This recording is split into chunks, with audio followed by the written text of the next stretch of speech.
वर्गमुळात 5 गुणिला वर्गमुळात 5 गुणिला वर्गमुळात 5 गुणिला वर्गमुळात 5. आता हे एकच चिन्हामध्ये आहेत, वेगवेगळे दिलेले आहेत आणि पुढे दिलेला आहे डॉट डॉट. तर गुणाकारामध्ये जर असा डॉट डॉट जर दिला असेल तर याचं उत्तर काढणं फार सोपं आहे. मग याचं उत्तर काय लिहायचं? उत्तर बरोबर जी संख्या वर्गमुळात दिलेली असते तीच संख्या आपलं उत्तर असते, पण कधी जेव्हा पुढे डॉट डॉट दिलेले असतात तेव्हा. ठीक आहे. आता यानंतर आपण दुसरा प्रश्न घेऊ की जिथं पुढे डॉट डॉट दिलेलं नसते.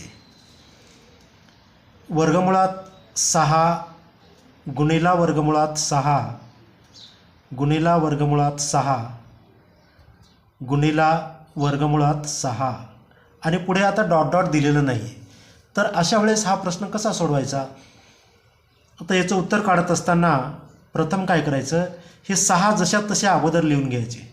ठीक आहे. 6 लिहिल्यानंतर काय करायचं आहे, तर ह्या 6चं वर्गमूळ जे घेतलेलं आहे ते किती वेळेस आहे? 1 2 3 4 वेळेस आहे. मग वर्गमूळ म्हणजे 2, तर 2चा गुणाकार 4 वेळेस करूया. 2 गुणिला 2 गुणिला 2 गुणिला 2 बेदुनी 4 4 दुनी 8 आणि 8 दुनी 16. तर हे जे 16 आहेत हे छेदामध्ये घ्यायचे इथं. यानंतर आता अंश काय घ्यायचा, तर 16पेक्षा 1ने लहान असणारी संख्या अंश येईल आणि 16पेक्षा 1ने लहान म्हणजेच काय येईल? 15. म्हणजे 6.15/16 हे आपलं उत्तर आहे.